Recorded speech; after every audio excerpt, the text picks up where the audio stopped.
Good morning. Welcome or welcome back to Bookeemonsters. My name is PK. It is Wednesday. Wednesday, May the 13th. We're here to, it's still wrong, look at the new releases in crime fiction and thrillers that were published this week. Hope you're having a good day. Elena says, just finished my book, Build Your House Around My Body, a novel by Cuppersmith Violet. Yay, congratulations, woo, good job. And how you doing? She says, I am good, and good morning. Mary says, good morning, PK and Elena, happy Wednesday, good old hump day. Sunny here in Virginia. It's supposed to get to low 90s today, 70s here today. Sorry about that. I was thinking what we're doing. We're going to be hitting the 90s today. And then back down again, thank God. Amy says, good morning, PK and Elena. Good morning. Alright, so we are looking at crime fiction and thrillers. Not a whole lot, but we will look at them.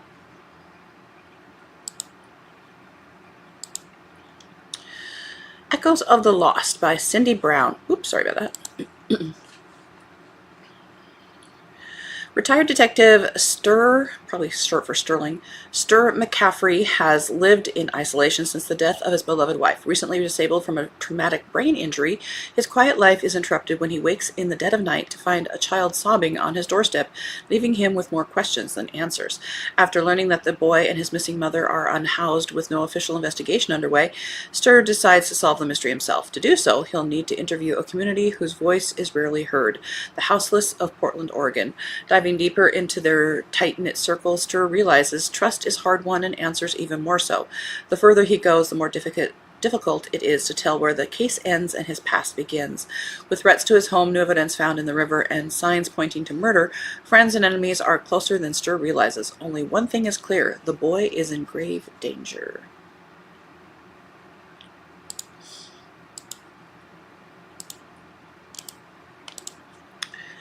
Alex Finley has a new one.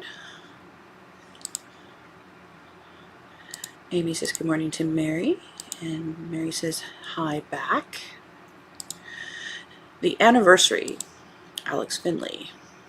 On May 1st, 1992, Jules Delaney and Quinn Riley hardly know each other. Jules is high school queen bee in a small Midwestern town where she survives a brutal attack by the elusive Mayday killer, a predator who strikes every May 1st and then vanishes without a trace. Quinn, a boy from the wrong side of the tracks, is arrested the same night after trying to break up a fight and nearly killing someone. By morning, their lives are forever connected. A year later, Jules is haunted by trauma and guilt, tormented by one question: why was she spared? Quinn is newly released from juvenile detention and returns home to devastating news: the unsolved murder of his mother. Over the next decade, their lives are revisited on a single day each year, May 1st. As the years pass, secrets surface, lies unravel, and the paths of Jules and Quinn draw closer together. Two mysteries edge toward the truth. What really happened the night Jules was attacked, and who murdered Quinn's mother? All the while, the Mayday killer is still out there, and the clock is racing toward another anniversary. I'm sorry, if you know he's going to do it every May 1st, A, you stay inside, locked, don't open the door, whatever. And as cops, you set up a trap. I know. I make it sound easy. I'm sure there's issues, but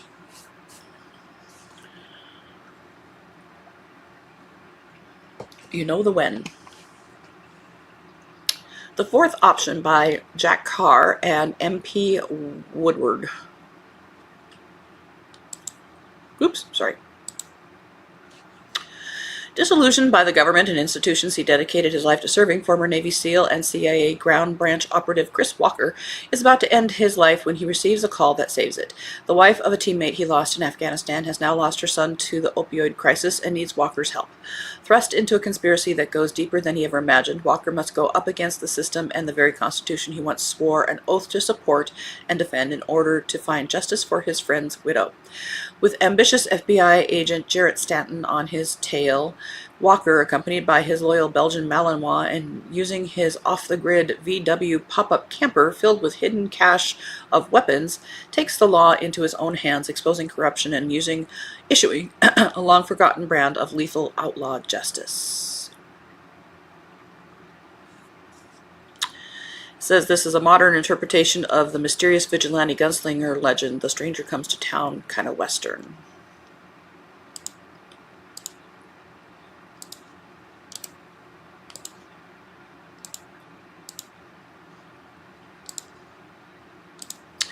Mary says, did I get my hair cut? It's pinned back. Thank you. Yeah, I did get it trimmed so you can, the bangs are better in order, but it is pinned back, and I will thank you. I'll probably stick up the ends this afternoon when we're hitting the hots. Hitting the hot. It's long enough for me to put a teeny tiny little ponytail. The Last Mandarin by Louise Penny and Melissa Fung. Alice Lee, a first-generation Chinese-American and former food blogger, has long lived in the shadow of her mother, Vivian Lee, a Tiananmen Square dissident turned world-renowned human rights activist and passionate advocate for a free and democratic China. When security and fire alarms go off simultaneously all around the world, setting off a panic, the signal is traced back to China. As world leaders scramble to respond, Vivian and Alice are called to the White House in hopes Madame Lee can interpret the Chinese intentions. But why involve Alice? Why involve Madame Lee? If China isn't behind the attack, Vivian warns, someone even more dangerous is pulling the strings. Mother and daughter must join together to overcome their estrangement if they have any hope of preventing global catastrophe. From D.C. to Ohio to Hong Kong, they work to prevent the next attack, along the way decoding an ancient legend and uncovering a secret language invented by women for women. Normally this would be something I would be perhaps putting on my spy versus spy list. However, it seems really implausible. No. End of that row.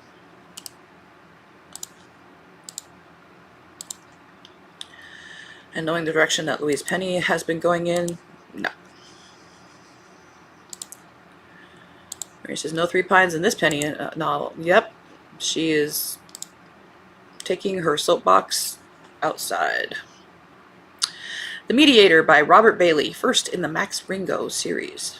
Max Ringo was once a courtroom star at an elite law firm. Then a car accident left her addicted to painkillers and her life dissolved into shambles. Now fresh out of rehab and making a comeback as a mediator, she gets her shot at redemption when she is appointed to handle a high-stakes divorce. But as Max begins negotiations between the two notorious power players, the trap is already sprung. The husband kidnaps her teenage son, Nathan, and gives her a chilling ultimatum: settle the case on his terms or the boy dies. Over 3 relentless days, Max must resolve a cutthroat legal battle while pursuing a covert mission to rescue Nathan. She'll risk everything, her career, her freedom, her life, to beat a ruthless adversary at his own game. Even when a shadowy syndicate enters the fray and the bodies start to drop, only one thing matters: she must bring her son home, whatever the cost. First in a series.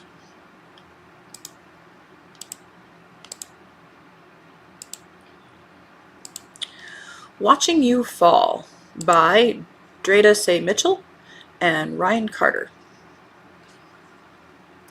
When Josie's sister Megan spirals into addiction, she makes a sacred vow. If anything happens to Megan, Josie will take care of her young son, Sonny. 3 days later, Megan is dead, and Josie's promise becomes a life sentence. Haunted by guilt over failing to save her sister, Josie welcomes her troubled nephew into her home. But as the initial shock of grief fades, unsettling questions surface. Megan wasn't alone on the night she died. Was it really her addiction that killed her, or something more sinister? As her family begins to fracture, Josie feels her grip on reality slipping. Strange incidents multiply, items disappear. Whispered conversations stop when she enters rooms. Is Sonny's presence causing these disturbances, or is Josie's guilt-ridden grief making her paranoid? When the people she trusted most begin to doubt her sanity, stability, whatever, S-word, she's forced to question everything she thought she knew, because some promises don't just bind us, they blind us to the truth. Yeah, I think it's the nephew.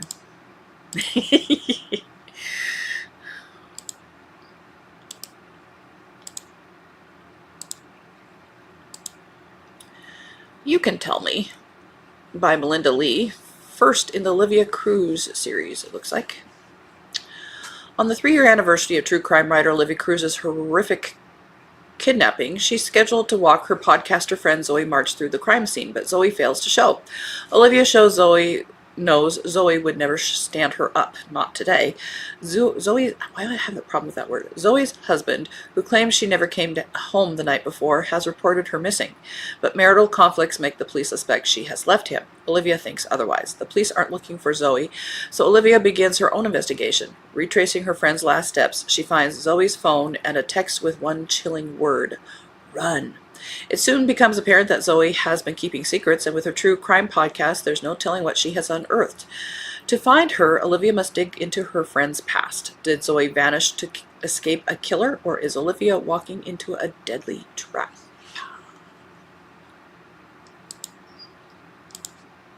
It's a trap.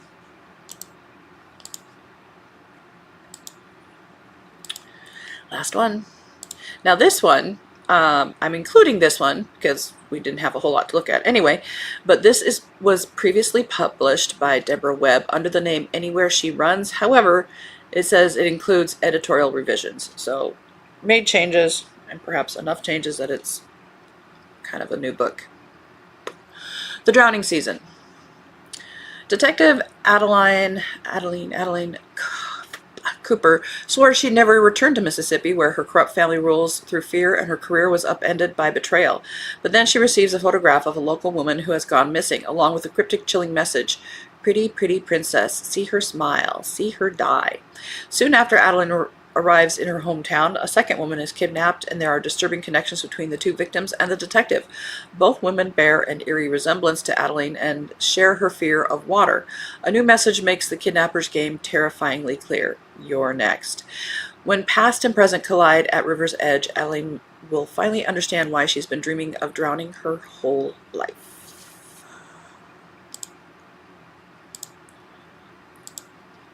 That is it for the darker side. We're going to look at the rest, some more cozies. And if we get through those, we might not have a show on Friday. We shall see.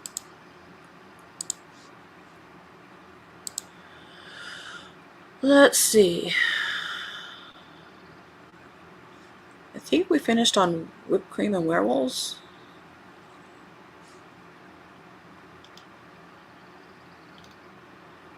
I know we did shrimp and grits.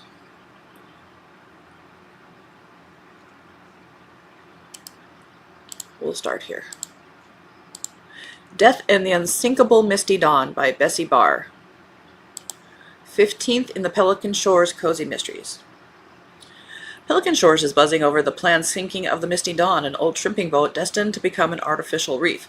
The nonprofit in charge of the sinking, Reef Redeemed, wants a picture-perfect environmental win, and the rest of Pelican Shores, well, they're divided.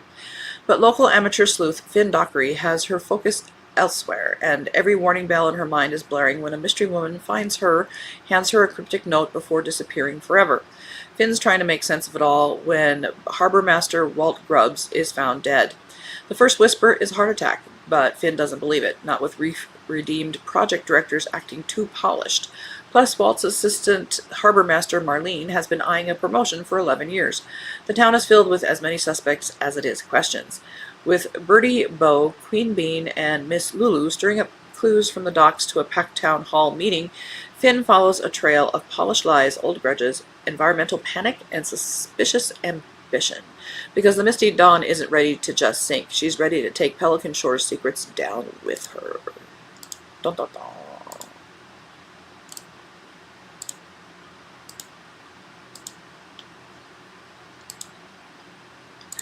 I should have voted that you take a holiday on Friday regardless. He says, well, thank you. Everybody deserves a holiday. In fact, Memorial Day is just a couple weeks away. Yay, I get a 3-day weekend. Creep a Close Watch. Creep a Close Watch by Patty Larson, 8th in the Delane Baker Cozy Mysteries. Stalkers are par for Delane Baker's particular course, like it or not. She doesn't, nor that she's tied to a murder thanks I have no idea what that was I have no idea what that's trying to say. Thanks to the man who won't leave her alone. With the tangled threads of her past complicating things, she will find herself on the wrong side of the law because of his incessant insistence that she belongs to him, or will his inability to face reality actually help her solve a crime old and new? Before she's put in the crosshairs of the killer, that is... I was just thinking... I had a friend in grade school named Elaine up here in Montana. That's not really a name up here, but that was her name. It's a nice name. Murder at Raven's Gate by Louise Marley, 4th in the English Village Mysteries. Lady Peony has lived at Blackheath Hall for decades, invisible to the world, until a ghostly soldier begins knocking at her door. But Lady Peony is no fool. In her experience, where there are spirits, there are schemers, and someone wants her out of the house. As D.I. Ben Taylor and D.S. Harriet March begin their investigation, bitter winds howl through Raven's Edge, and strange mists curl around the battle site. Harriet must untangle what's real from what's imagined. Is there truly a ghost haunting the old house, or is someone very much alive using supernatural tales as cover for their own deadly agenda? End of that row.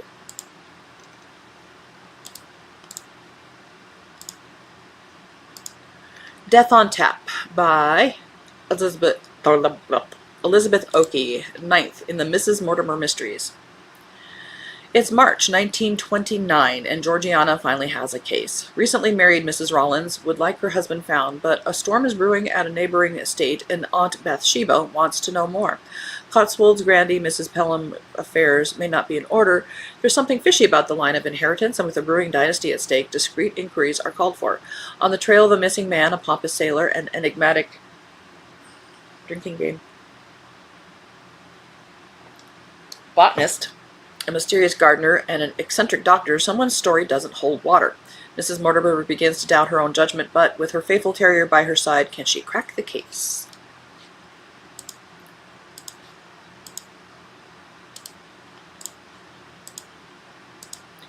A Legacy of Danger by Brooke Peterson, 5th in the Jericho Falls Cozy Mysteries. Chloe Martin is comfortably settled into life in Jericho Falls and is determined to stay out of trouble. But when an item from a local estate sale reveals a clue tied to a woman's past, Chloe is pulled into a cold case that no one knew existed. As Chloe digs deeper, she uncovers simmering family feuds, long-held secrets, and a scheme someone is desperate to keep under wraps. With a killer watching her every move, Chloe must untangle the past before it turns deadly in the present. Can she uncover the truth before someone near and dear to her becomes history?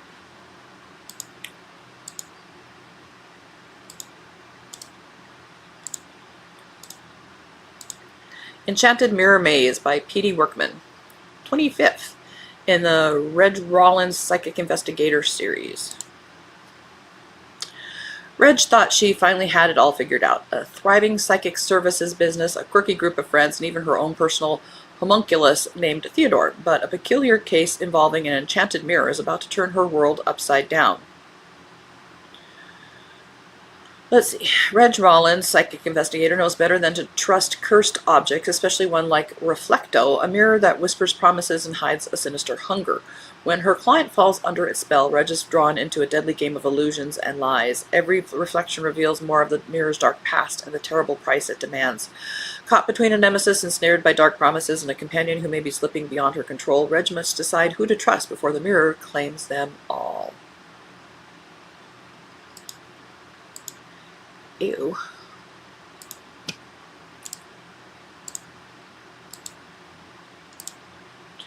A Fake Worse Than Death by Casey Griffin, 4th in the Charm Island Mystery Series. The last person Violet Woods wants to team up with is Lucy Litton, her high school rival turned nosy reporter. But when Lucy dangles new intel about Violet's murdered fiancé, she reluctantly agrees to help with the news hound's latest scoop. Then Lucy ghosts her at a lavish estate auction where the bidding begins with a dead body. Desperate for the answers she was promised, Violet uses her magic to discover the high-priced gems for sale are phonies. Between confronting the former estate owner's ghost and her entitled heirs, Violet is tangled in a web of fraud, family secrets, and old grudges. Worse, Lucy has buried the lead, and the deeper Violet digs, the closer she comes to making the obituaries. Can she unmask the con before the next headlines spell death? Actually, lead is spelled wrong. That's okay. End of that row. Murder Spelled in Thread by Sarah Nofke, 8th in the Ella Bloom Mysteries. Every stitch tells a story. Some stories get you killed.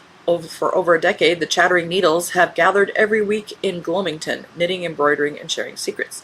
They had one rule: what's said in the circle stays in the circle. Someone broke it. When one of their own is found dead, the Needles go silent, and so does everyone else. Was it the victim who let everything slip outside the circle, or did the secrets shared about her seal her fate? With a mysterious drifter lurking at the edges of town and a tangle of husbands, rivals, and old grudges to unravel, the suspect list is anything but short. Now Ella Bloom and Malcolm Fox must pick apart every thread, including the spelled one woven into the murder itself. But as Ella hunts a killer hiding among Gloamington's most tight-knit women, she she's still being hunted herself. Can Ella and Malcolm stitch together the truth before the murderer strikes again? Or will the secrets buried in the circle prove too deadly to unravel? And the cat was saying, get me out of here. Last one. A Tale of Fair Play and Murder by Lucy Emblem. Fourth in the Charity and Muffin Cozy English Mysteries. When residents of Malvern View Retirement Village are invited to field a team in a traditional English cricket match on a neighboring village green, Charity Cleveland expects a little more than polite competition, homemade cakes, and a long, enjoyable afternoon in the sun. Instead, she finds tension, resentment, and a determination from the local club to see Malvern View lose at all costs. When the Empire is found murdered in the pavilion after tea, the match is abruptly abandoned, and suspicion falls on players, officials, and villagers, with plenty to hide.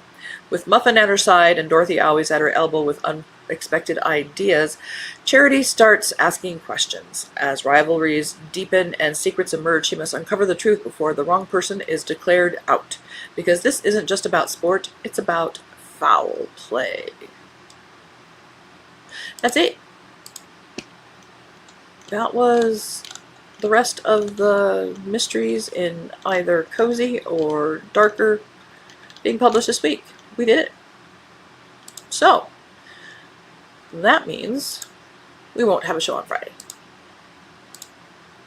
You guys get a break. I don't think there was anything that really caught my attention. Of course, I'm reading any stuff anyway. I don't need to look anymore. Don't look. All right. Well, thank you guys so much. Have a good day, good rest of your week. I don't have any sprints tonight. I don't do them on Wednesday night. Our next ones are tomorrow night, Thursday night at 8 p.m. Eastern, and then again on Saturday afternoon at 3 p.m. Eastern, and that one goes for 5 hours. So 2 hours and 5 hours. All right. Thank you guys so much. Appreciate you. Hope you're reading good books. And if you're not, it's okay to set them down. Mary says, congratulations. I'm glad you are taking Friday off. Have a great weekend, everyone, and thanks so much. You betcha. Back at you, baby. And Amy says, have a good day and rest of your week, everyone. Back at you, baby. Thank you guys so much. And as the banner says here, don't be a bookworm, be a bookie monster. Om nom nom. Have a good day and God bless.